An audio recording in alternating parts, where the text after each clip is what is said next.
Demo kwa ba fe nya bre na hwe sede ensam ni nkyeremu ankasa etie. Manu so me kasa ya no komisa wo ye nhwehwemu de afa ya waso West Wogo abato mpesua so basabasa ye yi ni tie e wo so no. Omugu so etse asetenam ya SWAT commander etie adwam den busan samma wo yi ano a wo se pani to ayehye. Yenko ho ne enkotie sede ensam no eko. So because I was insisting that those on the motorbikes, the pillions, because some of them were carrying 2 passengers, some were carrying, one, the pillion. So they dropped from the motor, and the motors moved away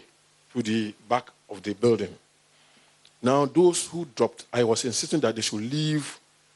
the place because their presence may hamper our deployments, whatever we are coming to do. So I was making sure that they should leave the area. And I even pointed out to Honorable Judge, some judge, that my Honorable, these men, you cannot account for them. I know very well, maybe you didn't even contract them to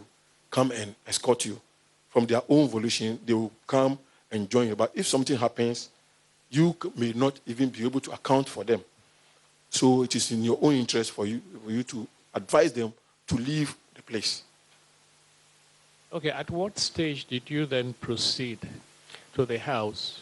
Was it when you heard a gunshot? My lord. At what stage did you, after you had resolved this issue about motorbikes with Sam George, at what stage did you then proceed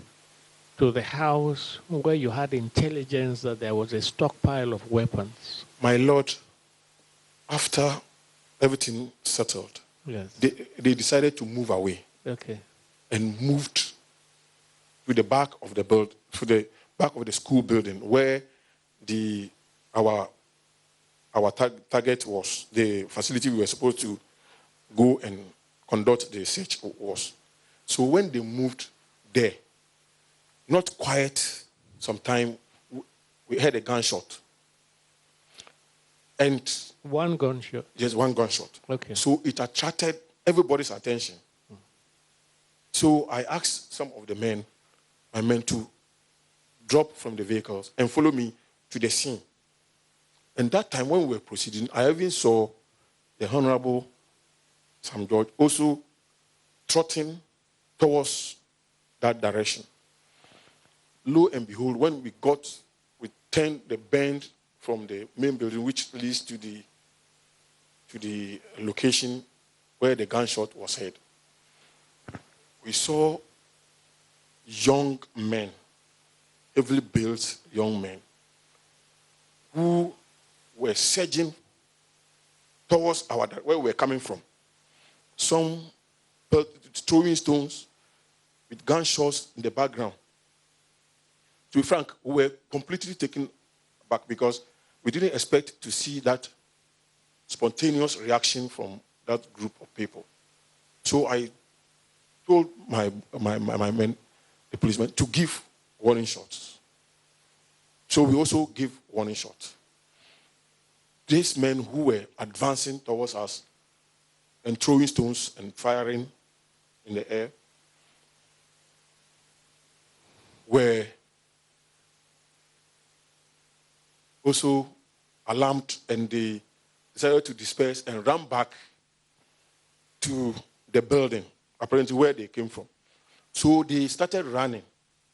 Whilst they were running, there were still gunshots at the background. So most of them were able to, because the gate which was open was a narrow one, most of them could not gain access before it was locked. So they couldn't enter. So there I said, no, I don't understand. Even I had, because I had a stone hit my shoulder bone here. It landed on my shoulder bone, but after some days of massaging, it subsided. So I said, no, I will not allow these boys to go scot-free. We will arrest them for them to answer why they should do put up this behavior. Those who were firing, we didn't see them. They were in the compound, in the yard. And I don't know whether they were outside and ran inside and locked themselves or not. Because of the numbers, we could not see from their back what was happening at the back. But when most of them entered, the rest now they know where to go. So we decided to run helter-skelter. Then I asked my men to arrest some of them. So we succeeded in arresting 9 of them. And some of them surrendered and they were taken to the vehicles. But whilst sending them to the vehicles, I think some decided to avoid lawful arrest by, trying to run away, trying to put up resistance, and the kind of the minimum force that we all saw was applied on them. That is to quote that they try to subdue them and bring them under proper arrest. So I asked them that they should put them in the vehicle so that I'll send them to the police. Enti dia bako so was asseting yasie bia no yenkase ahodom no yebe me yetiefo ehunu dia koso ho na mom yemongura yensam foforo mu mampani abede ya kire Dr. Alhaji Mahmoud Baumia sa ban na senkete ni obeye bia beboa ama wona wozongo nso atetena mu bibia timi akoso no aban no aye krado se obeye bibiara a ekoso o mamu nso won chafa ewo mu no won sabetimi aka Adom TV etwaso Eyobo kese bi akoso ewo secondary zongo abonten so na eye nananom mpanimfo ene nkramofo a wowo omamu ne amanhodo so na otwesi ahono na obo odwa kese yi edika komseni Muhammad Awoda sada yi eye da kese a esombo papapa ewo nkramofo esommu eye bra wode ekai okomsefo Muhammad ne edwuma kese a obedi wo asase so otonsa efro mampani abede akire Dr. Muhammadu Baumia ema okokasa wo ase ne sankamu na o kire se ban no aye nhyehyɛ ahodo awie hinam so se mpuntuo ene nkoso de obema bi akọ nzongo ene ne mpotam nyina. The chairman, 2 important attributes of the prophet which should permeate our lives today are patience and gratitude. These are 2 important attributes of the life of the prophet which I wish to reiterate. The government of President Nana Addo Dankwa Akufo will forever be grateful to the people of Ghana for entrusting the governance of this country to us, as well as the patience of the people of Ghana displayed as we lay the foundation to bring this country back on track. The performance of our economy in the last 2 years is one that has been indeed remarkable. We have reversed the negative economic trends, and it is something that people the world over are talking about Ghana. Dr. Muhammadu Baumia edito so ese nkremosum ejina hono ma asomdwe enti osre nkremofo nyina se wonye baako no mpre mpuntuo asomdwe emma oman Ghana ene babibia ho. Events such as this Mauli, which acknowledge, honor and appreciate the birth of the prophet, should be dear to our hearts, because the prophet's birth means a blessing and Allah's unparalleled favor to the Premotobre Kasee na ugusa oshan wa Adom TV so ye body era yensa from mo nemu me bia fei na waka yensa oko Facebook/Adom TV Adom live e ho ye go TV na wa 176 DSTV 280 yento so na yemfa nko nsam foforo mu na otwetwe mu ne beto dwa sakane mampani John Dramani Mahama empanifo ahoho aba no ho ensra nkomodidie mu de akoso wa ya waso Westwogo no oyimu mfonyi ni bi de kire efa tututuo bronom ni ade ekoso na na ade chi ye na ban ababonten de abeto dwa sesa video no a kane mampani de kire ye no tro no wadie afọ my Ghana ho a owura kojo oponkroma a o share information so ede nsemi etudwa ebe se na watwe mienu ede ko na watwe miensa entemo abato ekoso ewo ayawa so West Wogon empesua so ema sakatakayo kakra esiye no ensem bebre na asori ewo ho na watwe atwamu ena kane mampanin John Dramani mama esia amaya hodo so anamusifo a wo omamu ene odi nkomo kakra na wonum komodie mu no ena oyi video bi na wonum komodie mu ena oyi video bi a wo kyerese fa sakatakaya ekoso ewo ayawa so West Wogon no eho na sa video no oyi no ena aban a wote adwa so ababonten ababeka se video na omampanin dada eyi kyere sampanifo no enye nokre osofo no hwe amanebo ho nsem so oru akwadwo opon kroma ena odi nsem bi atudwa ekofodua bonten so no kyere mu ese video miensa omampanin dada John Dramani mama eyi kyere mpanifo no emu banu enye nokre anam so ama wakyere mu se enkontompo na braba ene etro ena omampanin John Dramani mama etwa kyere sampanifo e video ba bi so san ka ho convoy dia say security for say NPP candidate Madam Alasan and police volume vigilante for escorting of around and then also near the friend Sada Madam Alasan now on the communications minister Madam Neslepo and the deputy information minister by Sanam Patide and the number sa video na the number social media also web page and X-ray amana na MC for and yet correct.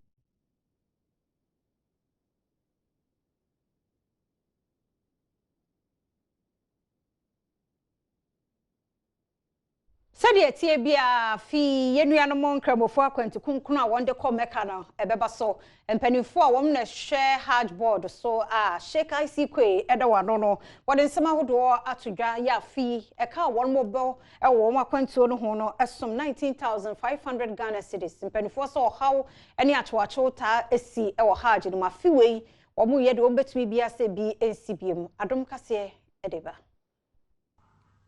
enche biara enkromofo ebekọ wonmo akwantu kronkron no ewo maka enam so ama empanifo afrase ede hontotue ene hyehyɛ egu akwanse de beya akwantu no ebeye dwodwo na odwamtirani a ono ena oda hardboard ano Sheikh IC kwe ene sentrofo ahia ede ho hyehyɛ nbi ato won munim na wɔkyerɛ mu ɛsɛ afie yi obiara opese okɔ hard akwantu kronkron no ebi no sika ɛsɛ otua ewo na sentuade ho no ɛyɛ sidi mpim edunkron ene ahanum ana ba dollar sika no a ɛyɛ dollar no mpimiensa ahanson ne adunum okyerɛkyerɛ mu ebio ɛsɛ obi biara opese okɔ akwantu kronkron ni bi no omomodin so betua sika no ne bremu de kyerɛ sɛ obi obɛka kyerɛ nya de obɛgye ne sika afise afie nipa dodo a watwa maga na man no ɛyɛ mpim ensia. After deliberations with them on the package for the 2019 Hajj season, the following decisions have been reached. 1. The quota for the 2019 Hajj is 6,000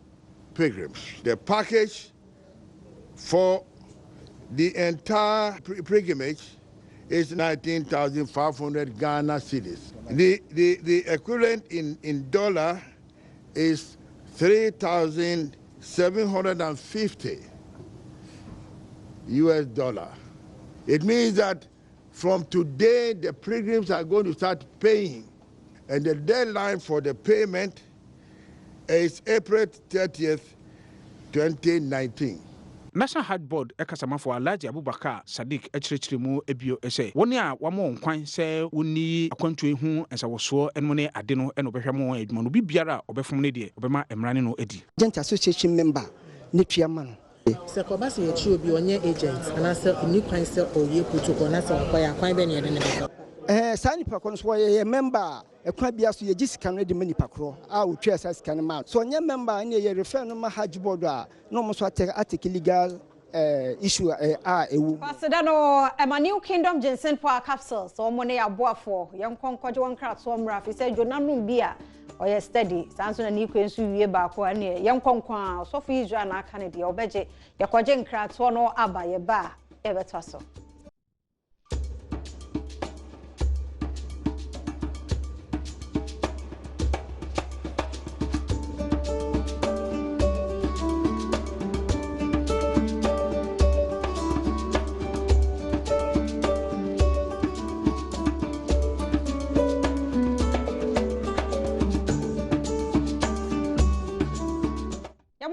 Adom TV Premotobre Kasee na wo hwɛ ne yɛ kɔbono ade afomantem mo sunyane ahinkro kro bia ne din ade ba kuni aba wo mu susrɛ aban no sanka da ya wo mu nsam so bridge no abu aban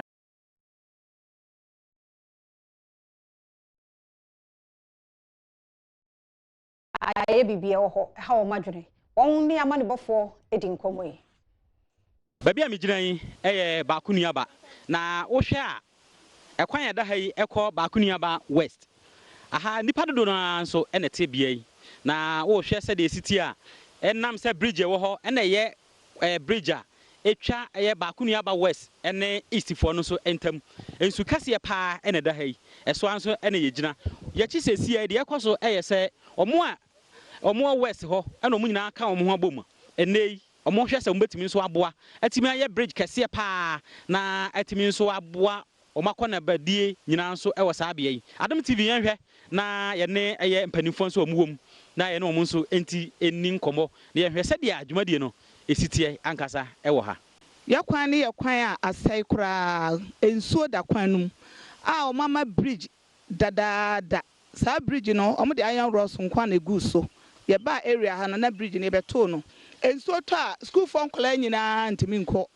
nso ne timi yira koduru bepo na nim ho enti na ka bia ntimi emma nti ehu se samre ye kase akodan aban ma aban abeya amaya ebeche nti ya ye tentamo ha na ye fiefo ye sisi adan wa ha no ye decide se fie bia ntua 200 Ghana bebre atua binum so ntua ye adwuma ye aban sanim because ya nkodan aban ya ye hu se aban na nema eso no kora so nti ye guso aye tuatua nti nema ne bi kora ho ya kofira ye nya ntuaka ni adache esen bi ebesie no e de ha na be za hodo bebre ebe form students and I school for mofra e wa ha a se ya nhwe nie na se ka bi tisan a ha wa de beba no yentimi nso ano eni nti na ye de to aban anim se aban embeboan poverty e beto ye wo opani wachi hai eso na na efa na be 1 year ni de nso to a akola bi obi antimi ntwam ka akola antimi ntwam ndi nso to na ye na aya ka eja obi anko adwuma na eje to ye ho so se be hwe na yatimi aye enti ye adwen se ye be levi fie bia ye twato ama fie bia atua kakra nyame adom de ye nya ye no na de apem so du de adu nti se ni bi mu na ye wo no de sere se assembly no me moa ye ma me MC oni na assembly no meboa ye animanimu ya na yentimi enya ye bridge na enwie anka mra contractor na ye no na aha mom na nsuo ne nam na ohwe na wontumi nya wo nsuo nti o shifte ba sei na mentumi nkyere mfe dodo wa adi na mom acha se collapse slab no nyina nti no ama ye de beto original place na nkasa na ye hwe existing ground na so ya do ye wie we na ete se ye bubu we ye ye yi fimo kora isansa aspire ansa na ya fele afa so community na ye hwe sesia no a ye sunyane ewo sunyane east a ye ba ko ne ba west no ye wo population about 500 based on 2010 population census no into wo hwe increment na nature say no population no are increase more than 750 as say no hwe a utim say call almost 1000 aban mum na nkese omoye na so say community na nkasa atimi aboa bedu this time a nature say no mitimi de krata e de ko hu MC na nyina yetenase na hwe kwan a assembly no ebetimi afaso a ometimi aboa mi amede nka aboyi ebremu musomfo somafo kofori bosu denje sunwan baako nuaba yakwa santemantemo na danse north mensinmu ne yebo awura na sukufo a womo kwapia RC primary school and wo soon fi secretary wono school feed ne ma wom no ma me mabiem asembe na aba womo nhada nya asem no mu nkyiremu poten esanse school mu aduane die nti awofo no womo kwa ye mo aduane enti ye frupan sa ne adesua ne nkoyie yamane boni Isaac no manyo ekọ ne school fo ebi ekasai Adom TV de aproba be piemu ewo kwapia RC primary school wo adanse north mensi mu sa wo hwe mechi ha ya apata ya wa hai aha ɛna nanka ɔmo yɛ school feeding ɛde ma ɛyɛ adesuafo a ɛwɔ ha na yɛnya ne nteɛ sɛ woba bepie mu ɛwɔ ha this time deɛ yɛnya no aduane ɛmfa ma nkɔra no ɛma wɔn ɛndie nam so ɛma aha adesua ma nkɔra no bi ba koraa na ɔmo adwane ekofie bi koraa mpo ɛmma school no koraa yɛne mpanimfoɔ ɛwɔ ha ne adesuafo no bi ne mpanimfoɔ ɛhyɛ adesua so ɛwɔ mɛnsin ba bɛtwetwe nkɔmɔ ne ebisa wɔn sɛ so ɛhaw bɛn anadɛnti ɛnɛnɛ wɔn agyae aduane ne no a ɛde ɛhaw ɛde brɛ nkwadaa a wɔn sua deɛ ɛwɔ Kwapia RC Primary School. Ebe ɛkɔm die na o school mi ase ha yɛ sɛ ɔmo no aduane ma yɛ ndi mbɛ sɛ yɛbɔ mmɔden sɛ ɔmo no aduane ma yɛ ndi na ɛkɔm die na paa. Mo ba ma wɔfɔ ma muska. Ɔmo yɛ sika mo pam yɛ sɛ yɛ mmra aduane yɛbɛ no kantin ma yɛ nti yɛ no ma pam yɛ ne aba school yɛba nso ɔmo no ama yɛ. Yɛba yɛ maame ma yɛ aduane ma yɛ ndi ɔmo si yɛ mbra na kantin wɔ ha ɛyɛ na kɔm dia yɛ ntimi nsua deɛ. Nti dɛ na ɔka kyerɛ mpanimfoɔ. Meka kyerɛ mo sɛ mo nyɛ aduane bi a momfa mbra yɛ. Baabi. Adan. Ɔmo nyɛ kantin no. Ɔmo agyae. Ɔmo agyae. Ate. Ɛha mo.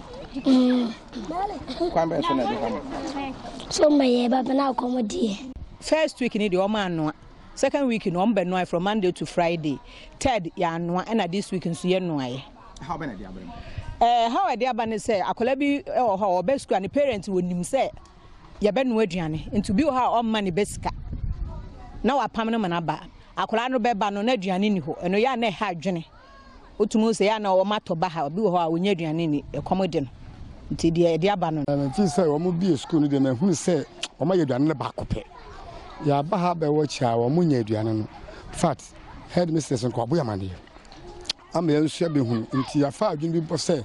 nka this week ya na se next week le be kokko director ho nya ko bona mane ana se e be hwe nipa kora wo ye aduane ye nim ne number kora ye hu ne nim so da na ebusa de kodie nti a ya bie school no na wonya aduane ma nkwada ne ni. Adom TV ene opani a friend no Mr. Secretary eba betwetwe nkɔmɔ ne ebisa ne sɛ so wɔno ɛna no aduane ɛde ma Kwapia RC Primary School ɛyɛ school feeding no bɛyɛ na kakra ne wagyae ama sɛ nkora no bebree gyae na ɔmo agya school sɛ kɔm a ɛde wɔn ti agya adɛn ɛna mo wagyae aduane no ama nkɔlɛ yo me nua me dase nyɛ sɛ aduane no magyae ɛnoa ne mo me sɔto no ma ɛnoma so sɔto a o surprise na akɔ no mo supply no ma no o kwa musu demand say the omadi kan supply dada no o so mo sika san mama no ma foforo no kwasem ni so party ni hye mo de to ye nim say ye ne ayem pre finance enti ye adwuma na term so a no mo discover enti se term no so e se sika ma ya o call surprise ho no mo o mo nim se bia wakɔgi sika no na o mfa sika mrɛ wo mo enti na den ma o mo so mbesa de no ma foforo asan e de amount nti ma no ma me short ye nti na nam so ma me nya supplier me no aduane no ye ntua moka akatua no de eba ne mum sisi omo ye ne se wo ye term ba ko wi a ebe bie school abesi another term na ka sika na ba nanso ye bie school sika no e mai nti last term dia wo se ba na ye bi tua suppliers ne ye work sika no e mai ne nti na ma sa problem no aba Midday de Isaac K Nomanyo Adom TV. Yakwa atoye mantamo na yakɔhwɛ nsɛm etwagu wɔ hɔ ɛmaywa miensa guso yira ɛwɔ atoye mantama hinkro takrade mu ɛbɛpem sa abre yehu wɔ mo na brantie baako ɛne yesuso so betumi aboa ma yehuno bebi amaywa no afa yade ne court ayade sa asam no wɔn bɛtoa ne die so march bosome de ɛtɔ so nan yamane boni law tewi ɔwɔ atoye mantamo ɛtoa so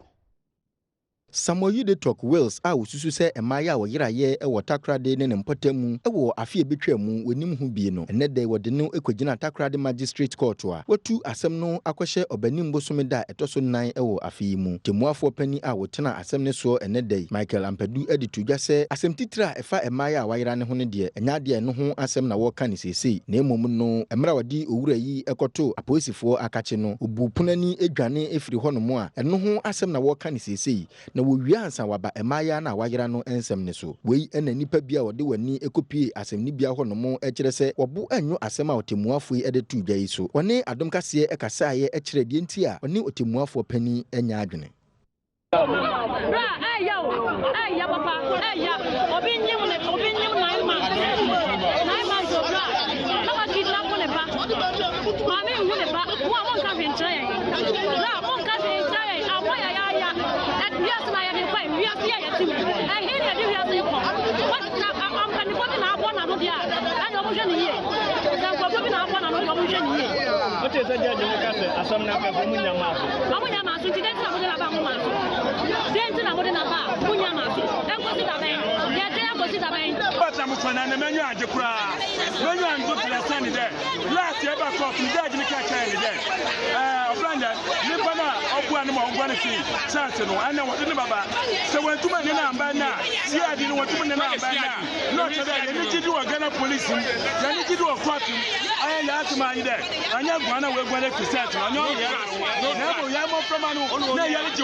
Ebodon Konso eye lawyer ni a owo Legal Aid Board na ode tudwa se ese asenibia ne hwe no ma bibibia e contentem efise eya asemu a omamu ni nyina eni di akire pa yi. Ye jina no Premotobre Kasee no wie aha na brama kwan ne de asie asedan komma New Kingdom Ginseng Power Capsules amemedro timononombi na emmoa media fia mo ankwa tamaklo de esi ohene ase ochia me Mauli sanso abla fokpa ne Sandra Kapo ne Loretta yedo ma se pons yeda sinikwe Israel Pearl anyway mo yeda ma se fire for fire etwaso.